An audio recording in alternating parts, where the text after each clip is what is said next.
اپنے گھروں میں سے ایک گھر میں بیٹھ کر کے اپنے دین کی چند باتیں کہنے اور سننے کا موقع عطا فرمایا۔ اللہ رب العالمین سے دعا کرتے ہیں کہ اللہ رب العالمین ہماری اس مجلس کو قبول فرمائے۔ اس مجلس میں بیٹھ کر اپنے گھر میں اپنی کتاب اور اپنے نبی محمد رسول اللہ صلی اللہ علیہ وسلم کی سنت کی باتیں کہنے اور اس کے مطابق عمل کرنے کی توفیق عطا فرمائے۔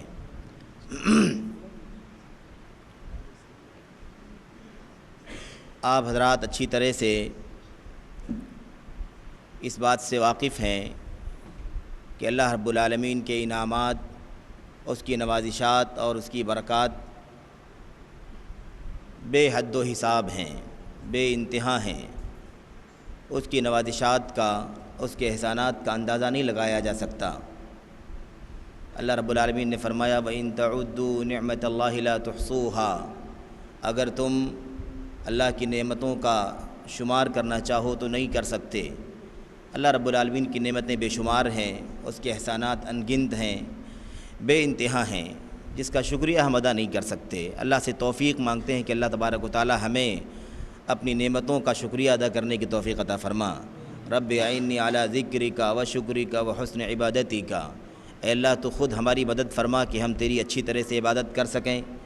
اور تیری اچھی طرح سے، تیری نعمتوں کا اچھی طرح سے شکریہ ادا کر سکیں۔ میرے بھائیوں، میرے بزرگوں، یہ رمضان المبارک کی ساعتیں ہیں، رمضان المبارک کے اوقات ہیں، اس کے لمحات ہیں، اس کی یہ بابرکت گھڑیاں ہیں جس سے ہم اور آپ گزر رہے ہیں۔ خوش نصیب ہے وہ شخص جو ان بابرکت گھڑیوں سے فائدہ اٹھا کر کے اپنی دنیا کو سنوار لے جائے، اپنی آخرت کو بنا لے جائے، اپنی مغفرت کا سامان کر لے جائے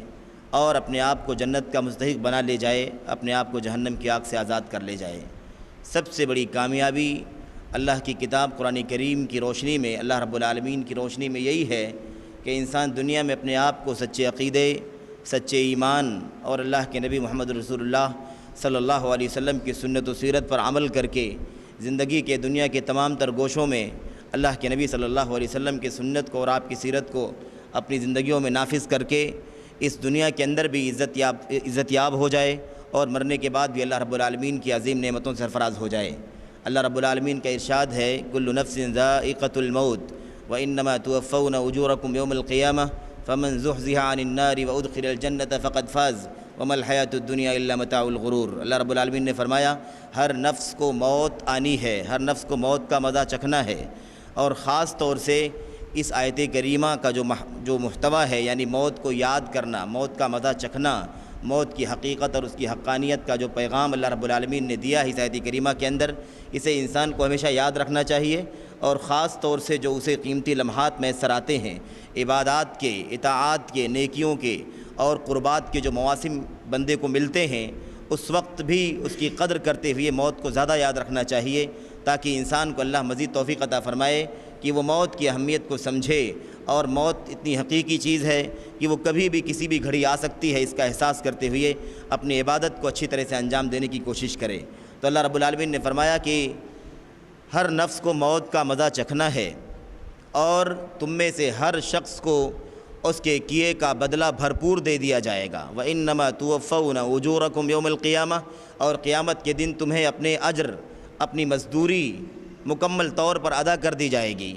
اللہ نے فرمایا فَمَن زُحْزِحَ عَنِ النَّارِ وَأُدْخِلَ الْجَنَّةَ فَقَدْ فَازَ۔ اللہ رب العالمین نے فرمایا جسے جہنم سے آزاد کر لیا گیا، جہنم سے بچا لیا گیا اور جنت میں داخل کر دیا گیا، حقیقت میں وہ کامیاب ہو گیا۔ گویا کہ پوری دنیا، انسان دنیا میں پیدا ہوا ہے، پیدا ہونے کے بعد ایک مدت تک زندگی بسر کرتا ہے، اور اس کے بعد موت کے گھاٹ اتر جائے گا، مر جائے گا۔ مرنے کے بعد اس کا کیا انجام ہوگا، کیا حشر ہوگا، اس کا خلاصہ اللہ رب العالمین نے ایک چھوٹی سی آیت کریمہ بیان فرما دیا ہے۔ انسان کا پیدا ہونا، مر جانا، مرنے کے بعد دوبارہ زندہ کیا جانا، اس کا حساب و کتاب ہونا، اور حساب و کتاب کے بعد رزلٹ کیا ہوگا فائنل، اس کی کیا کیفیت ہوگی، اللہ رب العالمین نے ایک چھوٹی سی آیت کریمہ بیان فرما دیا ہے۔ اللہ نے فرمایا کہ ہر شخص کو مرنا ہے، ہر شخص کو موت آنی ہے، اور فرمایا کہ تم میں سے ہر آدمی کو اس کی اجرت، اس کی مزدوری، ان خیرن فخیر و ان شرن فشر، اگر خیر کا عمل کیا ہوگا تو خیر کی شکل میں، اور شر کا کام کیا ہوگا، بدکار ہوگا، بدعمل ہوگا تو بدی کی شکل میں، اسے بہرحال اپنی کیے کی مزدوری، اس کی اپنی اجرت اور اس کا خمیازہ جو کچھ بھی ہے اسے دے دیا جائے گا، اس میں کوئی کمی کوتاہی نہیں کی جائے گی۔ اللہ نے فرمایا اس کے بعد انجام کیا ہوگا، پوری دنیا کے لوگوں کو جو انجام ملنے والا ہے، جو خلاصہ ملنے والا ہے، وہ کیا ہے؟ اللہ رب العالمین نے فرمایا فَمَنْ زُحْزِحَ عَنِ النَّارِ وَأُدْخِلَ الْجَنَّةَ فَقَدْ فَازَ، جسے جہنم سے آزاد کر لیا گیا، جہنم سے بچا لیا گیا اور جنت میں داخل کر دیا گیا، فقد فاز، یقیناً وہ کامیاب ہو گیا۔ تو کامیابی کا معیار دنیا میں بہت انداز کا ہے، الگ الگ ہے۔ کوئی دنیا میں دولت کما لینے کو کامیابی سمجھتا ہے، کوئی بہت زیادہ جائیداد کا مالک بن جانے کو کامیابی سمجھتا ہے، کوئی بہت زیادہ اونچے عہدے منصب وغیرہ وغیرہ کو کامیابی سمجھتا ہے۔ غرض دنیا کے اندر کوئی سیاست کے بڑے بڑے مناصب پر فائز ہونا اور اس میں نام کما لینا، شہرت حاصل کر لینا کامیابی سمجھتا ہے۔ الغرض دنیا کے اندر انسانوں کے ذہنوں میں کامیابی کا معیار مختلف ہے، الگ الگ انداز سے لوگ کامیابیاں سمجھتے ہیں۔ اللہ کی کتاب قرآن کریم کی روشنی میں اللہ رب العالمین کے ہاں کامیابی کا معیار کیا ہے؟ اللہ رب العالمین نے فرمایا فَمَنْ زُحْزِحَ عَنِ النَّارِ وَأُدْخِلَ الْجَنَّةَ فَقَدْ فَازَ، جسے جہنم سے آزاد کر لیا گیا، بچا لیا گیا اور جنت میں داخل کر دیا گیا، وہی حقیقت میں کامیاب ہو گیا۔ فوز اور فلاح اسی کے لیے ہے جسے جہنم سے آزادی مل جائے اور جنت میں داخلہ مل جائے، وہی کامیاب ہے۔ میرے بھائیوں، میرے بزرگوں، یہ جو موسم ہمیں ملا ہے، رمضان کا موسم، صیام کا موسم، قیام کا موسم جو ہمیں اللہ نے عطا فرمایا ہے، یہ بھی دراصل اسی کامیابی کی ایک راہ ہے،